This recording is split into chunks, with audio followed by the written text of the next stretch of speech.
Good morning. Welcome, everyone. My name is Ashleyn Przedwiecki, and I am here with Ted Carling from Ecotone Analytics. And we're really looking forward to having an open, candid conversation all about sustainability, circularity, social impact, and just be open and inviting you all into our conversation on what it all is and how it relates to the events that are happening today for Twin Cities Startup Week and for what it means for our region. So I'll just start by introducing myself and then have Ted introduce himself, and we'll just dive right into conversation. So as I mentioned, my name is Ashleyn Przedwiecki. I am the community manager for the Social Enterprise MSP organization. We are an affiliate network of the Social Enterprise Alliance, and we focus a lot on connecting mission-driven businesses, nonprofits with revenue streams to the resources, tools, and community building that they need to thrive. And we work a lot with Ted and his amazing team at Ecotone Analytics, and I'll let Ted introduce himself. Hi, everyone. Ted Carling, co-founder and COO of Ecotone Analytics. We're a local impact measurement agency here in Minneapolis. We started about 5 years ago with the goal of helping organizations who have an intended impact understand and communicate that. So yeah, it's been really awesome to see the space here in Minneapolis grow, and happy to be here to help explain where it could go. Absolutely. So starting with, corporate social responsibility, I know that's something that a lot of people are very familiar with now, which even just 5 and 10 years ago wasn't even a word that people used. And so we want to cover the social and environmental impacts that a company can have today. And so we're going to talk a little bit about the similarities and differences of, CSR, public benefit corporations, B Corps, and then what makes a company truly sustainable or committed to their social and environmental impact. So most companies have long practiced some form of corporate responsibility with broad goals of, increasing the well-being of the people and the planet that they're impacting. But there's even more of a pressing desire from employees and consumers to really push CSR to do even more. And unfortunately, there's a lot of buzzwords, and we really want to kind of dig into what some of those things are today, knowing that they're going to be, talked about deeply in some of the sessions that are coming up today. So Ted, I know from an impact measurement perspective, you've consulted with a lot of organizations of many different sizes. Let's maybe start with sustainability, and how do you define sustainability versus social impact, and how does that maybe change from organization to organization? Yeah, so sustainability is I think, kind of a catch-all category for everything we're talking about in trying to make the world a better place, right? Now that does break into 2 buckets, the environmental side of things, which is trying to leave the planet in a better place than when we got here, and then on the social side of things is creating the opportunity for a community to flourish and have the security and fun that they want to have. We all work really hard, and we should live in a place that allows us to play as hard as we want to. Mm-hmm. Mm-hmm. And what about the social side of things? How does that differ from sustainability?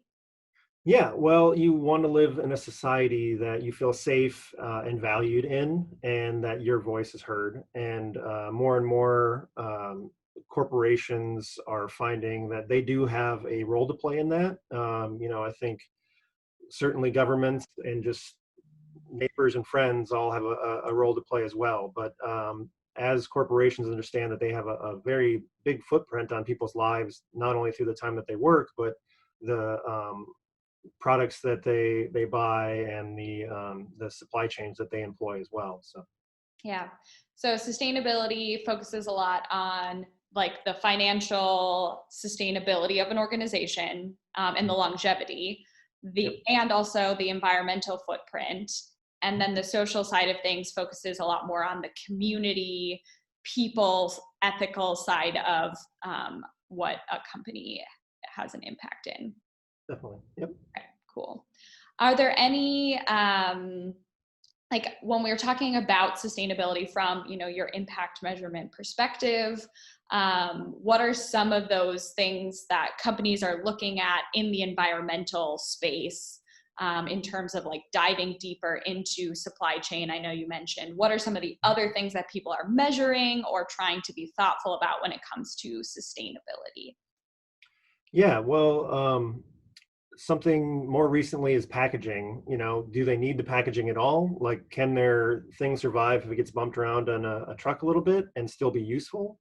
Or can the packaging turn into something else, right? Is there a way to, there's an ice cream container that has seeds in it, right? So if you throw the ice cream container outside, it will melt and it'll plant flowers and stuff like that. Mm-hmm. I mean, that's some of the more interesting examples of the output of that, but like the real work is going into the supply chain and figuring out, if we don't have water here, that's a risk to our business model. And so how do we start working with the local farmers to get them to be aware of that and incentivize them either monetarily or in a different way to make some changes, right? Because change is hard.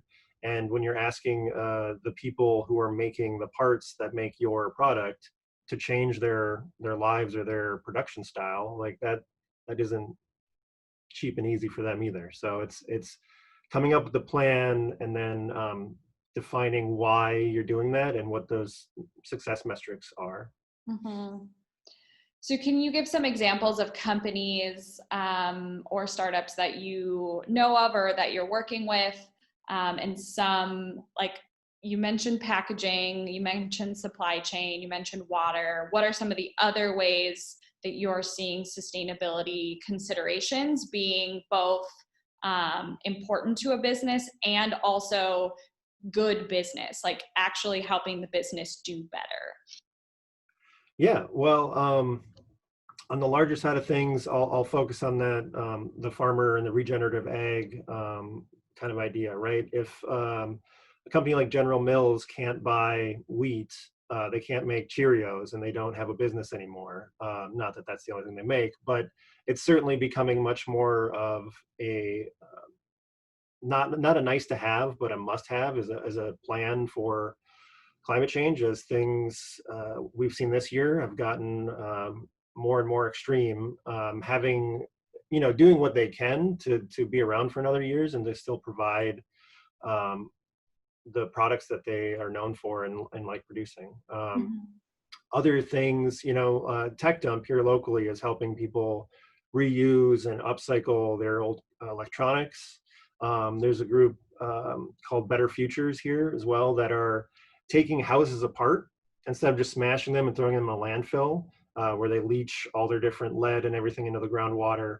Like, a 2x4 is still a 2x4, right? You can still nail it to a different wall if you take the time to take it out of the building. So Mm-hmm. we're really at a time in which there's so much opportunity to find new ways to upcycle, recycle, or just design products in a way that are more efficient. I'll just call it efficiency. Yeah. Well, and I love you brought up, I mean, all of those examples are really like very deeply thoughtful ways of operating their business. So I'd love to touch a minute on the regenerative like word that you utilized. I know businesses, when the sustainability conversation started back in the 70s and has evolved, year over year, decade over decade, now we're starting to hear about sustainability is not enough. Being just sustainable is not enough. And we're hearing about regenerative agriculture, regenerative design, circularity, circular design. Can you talk a little bit about what this is and how it's, kind of that next evolution? Yeah. So, I mean, if you think of a circle, it goes around, right? And there's an idea of cradle to grave or cradle to cradle design. So cradle to grave design is like we build a new cell phone and we design it so it breaks every 2 years, and then all of that gets thrown away and you buy a new one.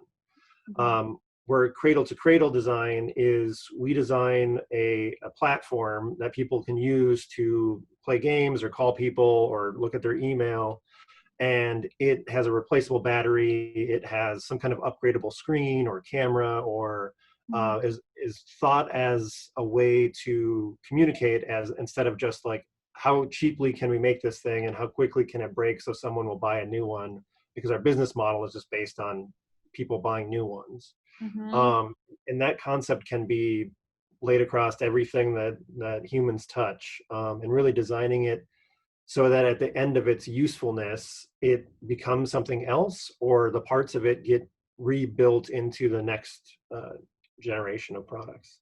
Yeah, absolutely. And I think there's a lot of businesses that are looking at the core of their business model and integrating those types of designs, not just because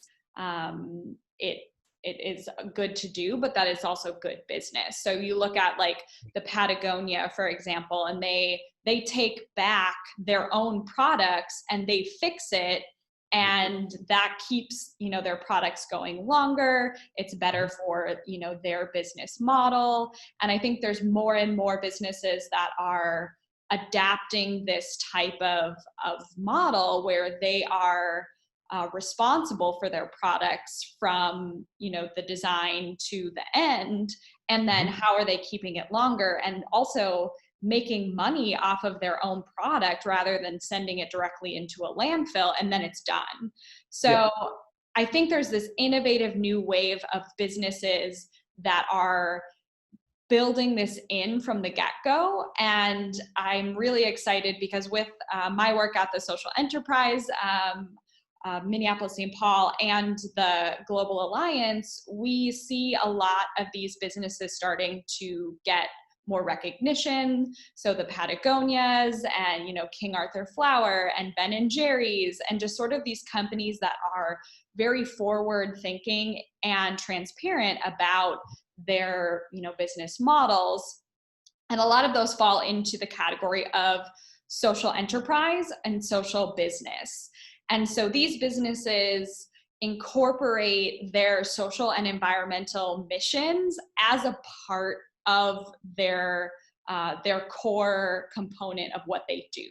So not only are they legally bound to their stakeholders, they're legally bound to their public benefit and to their mission. And so we're seeing this new wave of businesses that have been happening for quite some time, but it's now gaining traction. And I know you work a lot with those types of businesses, and you are that business yourself. And so the social enterprise model of looking at all of the aspects of, you know, how your business runs and who it's impacting, and the reason why you exist is to make those things better in the world, is something that younger millennials are asking for. Mhm. Employers and employees want to work for those companies. And Right. so I know that that is a new wave of business that is going to like continue to grow and thrive. And so I'd love to touch on that. So Yeah. not just in the sustainability space, but the social space. So I would love if you could explain um, what a public benefit corporation is and what a B Corp is, because I know you as Ecotone are both. We are, yeah. So right about the time that we incorporated here in Minnesota, there was an opportunity, a legislative change to be a public benefit corporation, which there's a general benefit corporation and a specific benefit corporation under the public benefit corporation rules. Here in Minnesota, each state has their own version of that, but they're all a flavor of that idea. A specific benefit organization is trying to make the world a better place in one singular way, right? Like uh, they're trying to save the whales, right?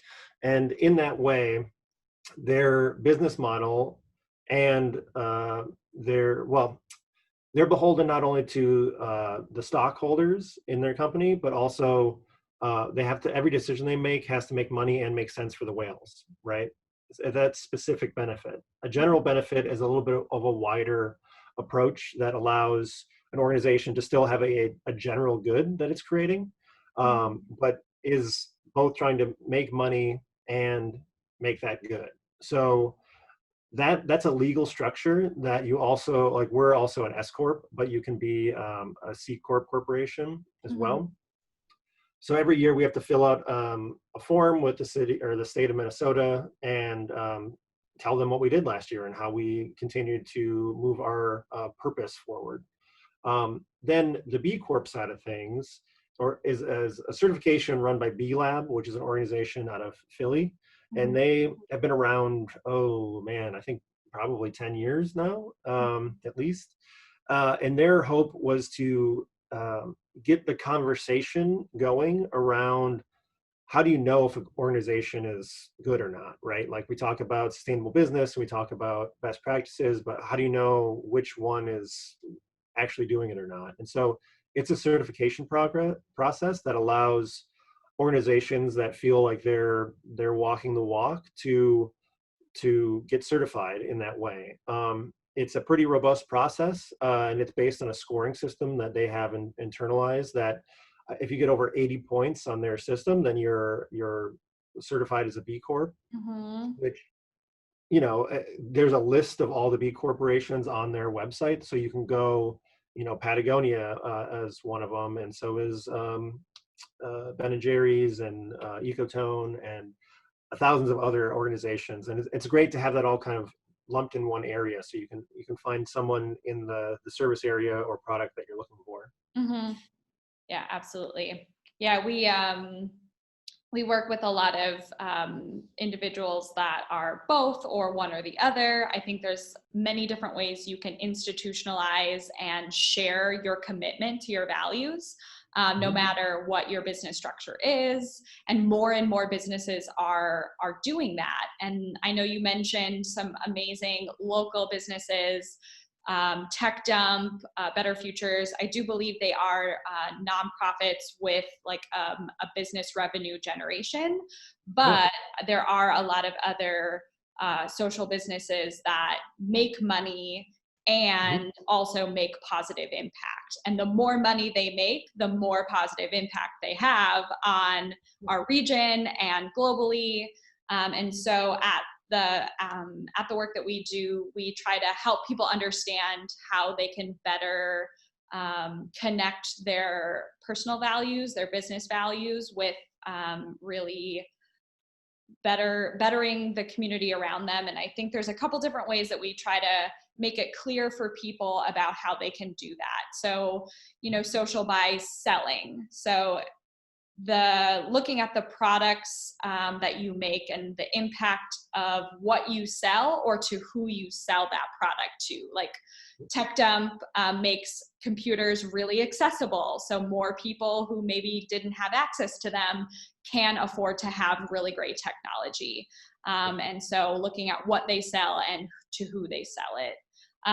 Social by sourcing, also with Tech Dump and Better Futures, looking at where they're sourcing their materials and the programs that they're developing and the products and services. Is it benefiting the planet? Is it also benefiting the people that are part of that program or part of that service? And looking at kind of the supply chain and sourcing.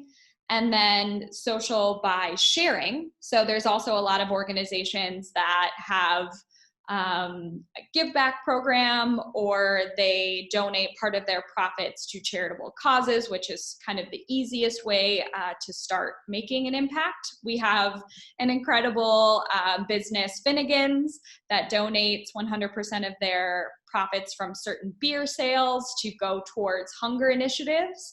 And so there's a lot of really amazing ways businesses can start and continue to grow their social and environmental impact. So is there anything from the impact measurement perspective that businesses should consider when they are starting to look at what are the impacts that we are having on the community? How can we make sure that they're positive?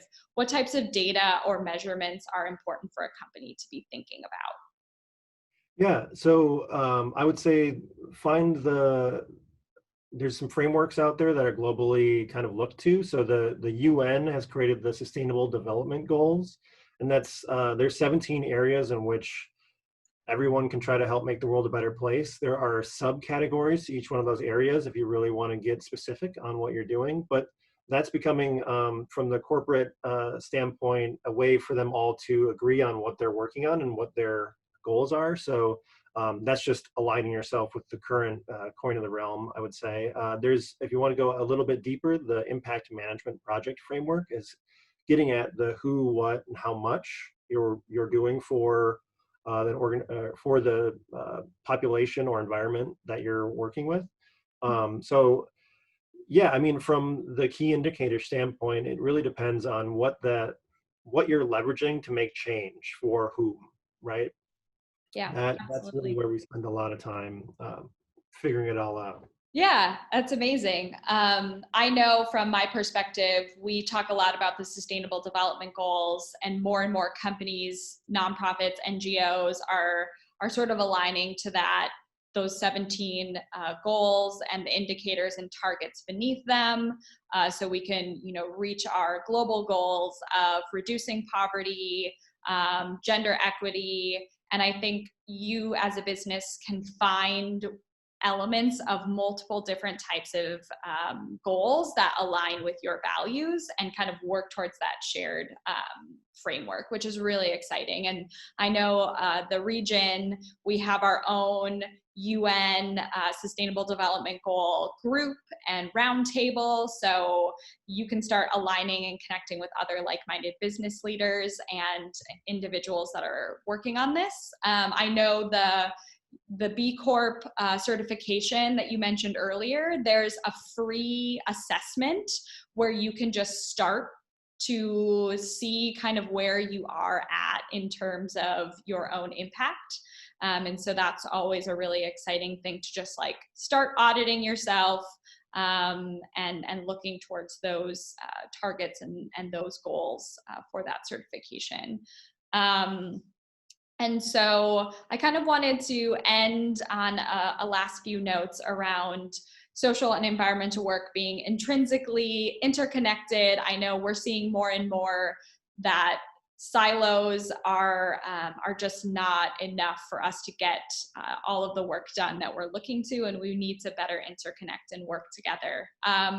Do you feel that it's possible to for a company to focus on one aspect without the other, or where do you see companies kind of aligning with social or environmental focus? Yeah, so I mean, I think you alluded to it with the word interconnected. You know, we all live in a system, and the environment affects society, and society affects the environment. I think you can only do so much with the time you have during the day, and your organization has to have a business model that is focused, right? So I think if we all work on the things that we're passionate about or have expertise in, and help each other in the ways of, buying products from each other, organizations that are walking the walk, right? We've all heard, greenwashing is the idea that people are just saying whatever they need to get the money out of your pocket, and that's still a thing. Mhm. But there are really great organizations here locally that are really doing it, and if Mhm. supporting them is the way that you can help the world be a better place, then that works. Yeah. Mhm. Can you talk a little bit more about the greenwashing aspect? How can you tell if a company, so from, a consumer perspective or an individual perspective, how can you tell if a company is truly working on or committed to their social or environmental initiatives? Yeah, well, I think we've talked about some of the higher level ways. The B Corp, B Lab certification. They're strict about when they hand that out and when they don't. So that's a great third party indicator.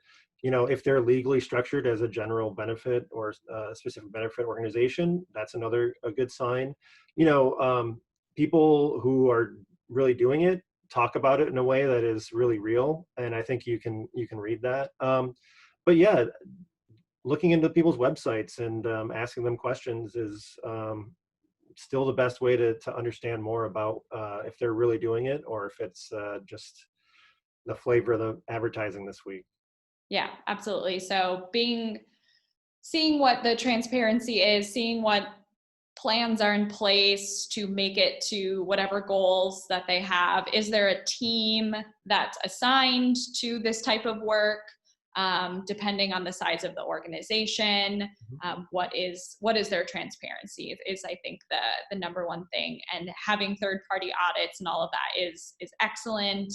And institutionalizing your commitments is really key in a lot of ways. And I'm really excited to see more and more businesses jumping into the social enterprise side of things where that legal commitment is a part of the work that they do. I know locally, I think it was Cradle just became a public benefit corporation, and they're a financial fintech company. And so it's really amazing to see more and more local businesses of different sizes jumping into this space and really committing. So I want to end by asking whether or not you want to make a social or environmental impact, or both. What are some ideas that you have for a startup or an individual business or someone who's looking to just get more connected into this community? What should they be considering or thinking about when getting started? Yeah, on the social side of things, if you're interacting with a group of humans, you should talk to them about what they think they would make their lives better. Assuming anything and walking into a place and throwing some money around or products or whatever is not usually all that helpful. So talk to people, I guess, would be on that front. And then on the environmental side, again, there are a lot of people working in that space and seeing if there's another organization that you can add your skills to, or if you truly have something innovative, find other like-minded people that can make it happen. Yeah, amazing. Yeah, I think just engaging in this track altogether is going to be a really great place to start, seeing which companies are doing what types of efforts and how they're going about it. I know there's a lot of amazing business accelerators, there's co-working spaces, there's community groups that are talking about this kind of stuff. And I would love to encourage everyone to join in. I know, Ted, that's how you and I met, through some of those circles. So engaging with places like the Impact Hub, Finnovation Lab, Conscious Capitalism, different groups that are focusing and prioritizing this. I know there are also like Generator has accelerator programs, Seed Spot, Finnovation Lab, all of these places to start getting plugged in, and just looking at where your company is and where you want to go. And so I'm really excited for everyone to learn something today that maybe they hadn't before. Whether that is circularity or social impact or sustainable development goals. And I encourage everyone to reach out and get connected with the leaders that are doing this work, because the more and more individuals and companies that align with their values, the more we'll have a world that we all really want to live and thrive in. So thank you, Ted, for all the work that you do to help people measure their impact and for sharing what you've learned so far. I hope everyone enjoys the track ahead. Yeah, thanks, Ashleyn, for bringing this all together. And we'll see you around. Awesome. Take care.